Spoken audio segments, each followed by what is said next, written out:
Welcome back to the Week in Review. I'm Martin False. Well, he said, she said, who said? It was an interesting week. We had NAACP leaders on the desk here saying that certain state representatives were in favor of the minority judgeship and that they would vote in favor of it. Then later in the week, we had those that said initially that they didn't know where they were going to make up their mind on voting a certain way. Nonetheless, everybody voted, everybody was counted. At the end, it was 51-40, and it was defeating the minority judgeship. And of course, also in that, 14 abstained from voting. So I guess in a way, that's also a no vote when it comes to voting in Baton Rouge, especially when you want to kill a bill. Certainly a no vote doesn't help to pass it. Well, we opened up the phone lines on Monday, and we let the people talk about what they wanted to see as far as this minority judgeship right here in Terrebonne Parish. Let's get a sprinkling of all sides and hear what they had to say. HTV, welcome to the program. Your comment tonight. Go ahead, please. Good evening, Martin. How you doing tonight? Doing all right. Okay. My understanding is that it's already gone through judicial review and it's part of redistricting, and it doesn't have to go through the judicial committee because it's a redistricting issue. The other thing, if people are complaining they've been blindsided, my understanding is that it's been posted on the internet for 3 months. So I'd like to know the reason why these people who say that they've been blindsided, why they were sitting on their hands for 3 months. The other thing about judges, I don't know if you're talking about district judges, but I know I read a secession in the Homer Courthouse. It was written in French back in 1830s. There was a Judge Watkins that overseed an auction for a secession after somebody's death. So yeah, he's one of them. He's one of the 13 that are posted. Watkins? Yeah, there were actually 2 Watkins that were judges. Yeah. And if the minority group is 20%, then if we got 5 judges, it seems to me like one judge is representing 20% of the population. I don't see a problem with it in 2011. HTV, you're on the air. Go ahead, please. You got 90. Hello, Martin. Yeah, go ahead. Yeah, I just want to weigh in on that. I think they ought to leave this at large because I see the problem is the black registered voters don't want to vote. I mean, just 10% of them registered. I mean, if you want to get somebody in there, let a black candidate run, but you need the blacks to go out and vote, and it should stay at large. I mean, if he's a good candidate, I don't care what color he is, Indian, black, yellow, orange. If he does his job and fair, I would vote for him, and I'm white. You know, that's what we need to look at. We can't start cutting out majorities because these towns that have black mayors for years, like Donaldsonville and stuff, what we're going to do, cut out a white section so a white man has a chance to run for mayor in Donaldsonville and other towns as an example. I'm just using that as an example. If you at large, this is 2011, your president's black. They didn't cut out the majority for him, you know? And white people had to vote to put him in action, in place. This racial stuff needs to stop. I mean, black people have just as much opportunity as us now. All right, appreciate your time. Whoever. And let's take another call. HTV, you're on the air. Go ahead, please. Good evening, Martin. Good evening. I believe we need a homosexual judge, or we need someone with a mobility impairment. We need a special judgeship for them. And you say I'm being sarcastic, but wouldn't Martin Luther King be rolling over in his grave? You know, he once said he had a dream where a man would be judged on the content of his character and not upon the color of his skin.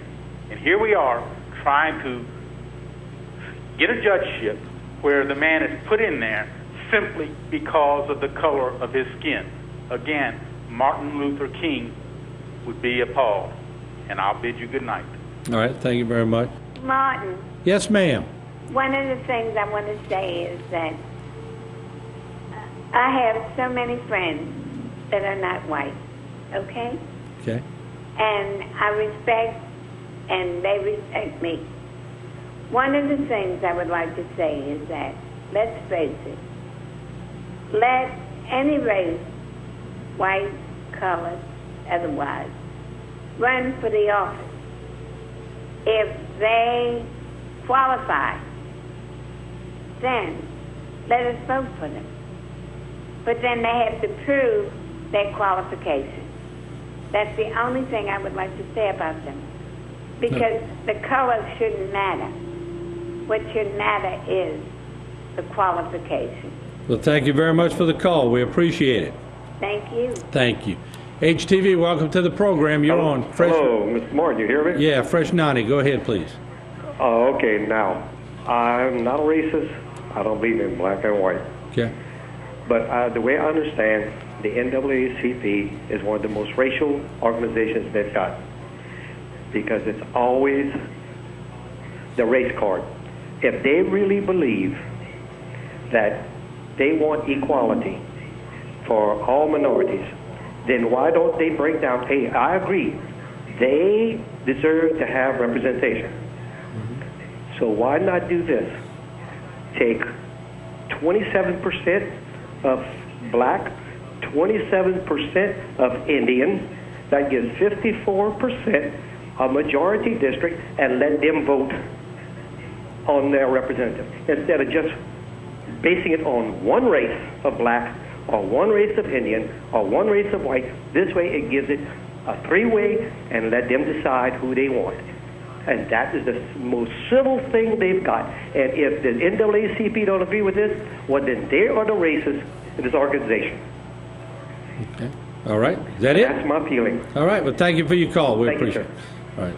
When we come back, we're going to take a look at Tuesday, the actual vote that defeated the minority judgeship here in Terrebonne Parish. It took place in Baton Rouge, and we had coverage of it. We'll be right back.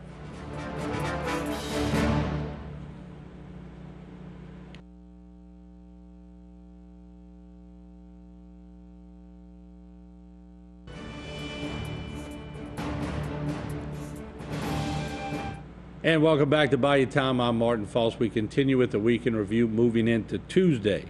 And certainly, what a Tuesday it was. An historic vote in the House of Representatives, as Terrebonne Parish and all of the House involved. It was a minority judgeship district that was proposed by State Representative Damon Baldone and State Representative Honore. And what it would have done was created a minority district in Terrebonne Parish with about 9,000 voters to vote on a judgeship. And what it was trying to do was create a atmosphere where a black judge could get elected to a judgeship in Terrebonne Parish. Of course, some proponents of the bill said a black judge would never be elected under the certain circumstances the way it is currently. But then the opponents of the bill said that if the right candidate ran, they could be elected in Terrebonne Parish in an at-large basis. So with that said, we go to the House floor where State Representative Damon Baldone introduced the bill, which he was trying to push through. That bill was defeated, of course, 51-40, but it did spark a lot of talk on both sides. As you know, we were only able to file 5 bills this session because of the fiscal session. I committed my last bill that I had saved for this bill to try to put Terrebonne and Lafourche back together when we got split up in the reapportionment. Currently, there are 5 judges in Terrebonne Parish. We don't change that. We're not adding a judicial district. We're just changing the makeup of the judicial districts. Again, so it doesn't create an extra judgeship, does not cost a dime.